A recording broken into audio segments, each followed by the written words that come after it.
के दीवार के ऊपर चढ़ के बैठ जाना चाहिए।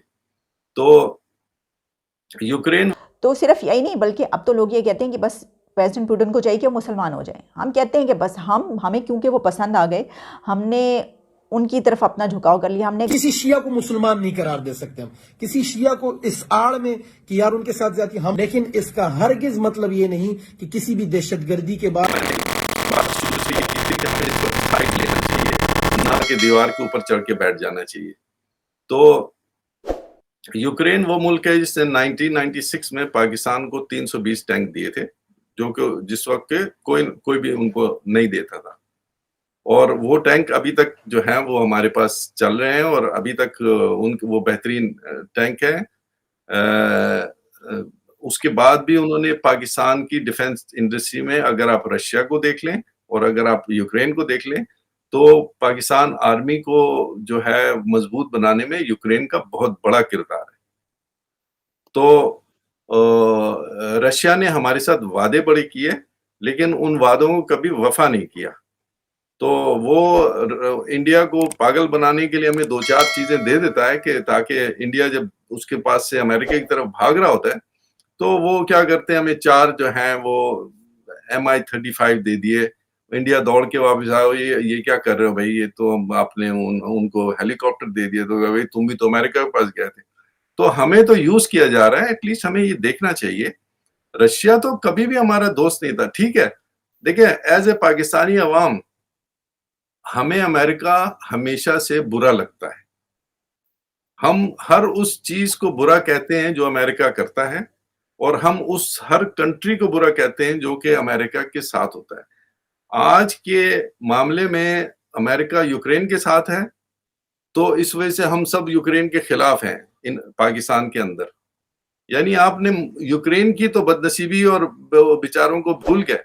आपने सिर्फ ये देख लिया कि चूंकि अमेरिका के उनके साथ है, तो आप जो है रशिया के साथ हो गए कि भाई रशिया बड़ा अच्छा है। रशिया ने 1995 में हमें जलील किया, 71 में हमारा मुल्क तोड़वा दिया, 79 में अफगानिस्तान में आके 10 साल तक हमारे लोगों के साथ जंग करता रहा। तो रशिया ने हमारे साथ अच्छा किया गया है कि हम पाकिस्तानी उनको इतना पसंद करते हैं। तो कम से कम अब हम, ठीक है, अमेरिका को मैं अच्छा नहीं बोलता कि उन्होंने हमारे साथ, उन्होंने 100 धोखे उन्होंने भी हमारे साथ किए। तो व्हाई डोंट वी गेट के भाई ठीक है, हमने मतलब उनके साथ करना है, लेकिन यूक्रेन ने कब आपको धोखा दिया? आप जब भी उनके पास कोई चीज मांगने गए, उन्होंने हमेशा आपको प्रोवाइड किया। तो इस तरह यूक्रेन को अबेंडन कर देना कि भाई अच्छा चूंकि रूस बड़ा है शायद वो हमें कल कुछ दे दे, अभी तक उन्होंने दिया नहीं।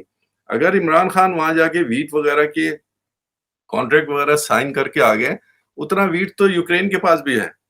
वो भी सारी दुनिया को, वो तो ब्रेड एंड बास्केट था सोवियत यूनियन का, तो वो भी इस वक्त सारी दुनिया को सप्लाई कर रहा है।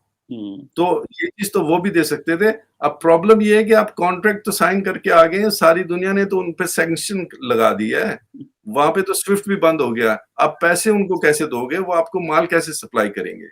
तो आपने तो एक जो है देखें। और रशिया के बारे में मैं कहता चलूं, 79 में वो आए थे अफगानिस्तान में, 10 साल के बाद वहां से निकले।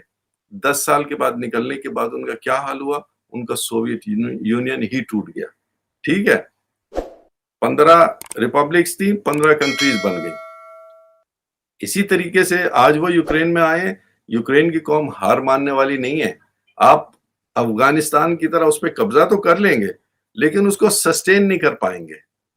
और जब सारी दुनिया उनके साथ मिली हुई है और उन्होंने वही सैंक्शंस करनी है, तो 10 साल के बाद जो है ना, यहाँ से रशिया का तो नाम भी मिट जाएगा। और वहां पे हम किससे डील करेंगे? रशिया टूट जाएगा और हमने डील करनी है ततारस्तान से, चेचनिया से, दगिस्तान से। उनके अंदर भी 10, 12, 20, 25 मुल्क बन जाएंगे, क्योंकि हर मुल्क यही सोचेगा कि भाई इस फेडरेशन से निकल के मेरी शायद जिंदगी हो तो हो, अदरवाइज फेडरेशन के अंदर रहते हुए मेरा कोई यहाँ पे वो कुछ काम नहीं चलेगा। तो इस वजह से हमें जो है ना, ये पुतिन जो है अपनी ईगो की वॉर लड़ रहा है, क्योंकि उसको बहुत ही ज्यादा, जिस तरह हमने 1965 में हमने अपने आप को प्रूव किया था, उसी तरीके से यूक्रेनियंस ने, आज 10वां दिन हो गया इनका, जिस तरह इंडियंस ने सुबह हमला किया था और शाम को उन्होंने जिमखाना, लाहौर जिमखाना में कॉफी पीनी थी, इसी तरीके से पुतिन ने भी सुबह हमला किया। तो सिर्फ यही नहीं, बल्कि अब तो लोग ये कहते हैं कि बस प्रेसिडेंट पुतिन को चाहिए कि वो मुसलमान हो जाए। हम कहते हैं कि बस हमें क्योंकि वो पसंद आ गए, हमने उनकी तरफ अपना झुकाव कर लिया। हमने कहा कि बस अब तो हमें किसी तरह उनको मुसलमान करना है। तो अब वो कह ये रहे हैं कि प्रेसिडेंट पुतिन जो है ना, वो इनको भी मुसलमान कर लिया, बल्कि वो ये कह रहे हैं कि वो हो चुके हैं मुसलमान। कैसे? इधर देखिए कि एक मौलवी साहब तो मंत्र पढ़ पढ़ के उनको मुसलमान करने की कोशिश करें, उन्होंने कर लिया उनको मुसलमान। बाहुक्मे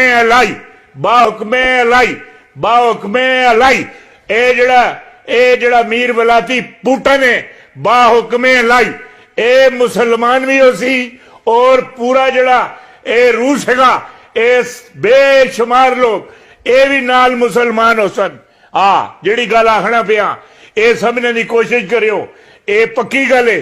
जिहड़ी गल तुहानू दसी ए पक्की ए जड़ा पुटन है और रूस। किसी शिया को मुसलमान नहीं करार दे सकते हम, किसी शिया को इस आड़ में कि यार उनके साथ ज्यादती हम, लेकिन इसका हरगिज मतलब ये नहीं कि किसी भी दहशतगर्दी के बाद हम ये कहना शुरू करें कि इसमें फला मुलव्विस है और ये लोग मुसलमान थे, इनके लिए दुआ मगफिरत करो। नहीं, ये शिया हैं, ये काफिर हैं, इनके साथ ज्यादती हुई है, इनकी हिफाजत हम पर फर्ज है और हम इनकी हिफाजत करेंगे। ये लोग शरारत ना करें और हम इस दहशतगर्दी के वाकये की भरपूर मजम्मत करते हैं क्योंकि हम खुद विक्टिम हैं और ये ग्रेट गेम का हिस्सा मुझे लग रहा है, क्योंकि आप जिस ब्लॉक में गए हैं अब ये सब तो भुगतना पड़ेगा।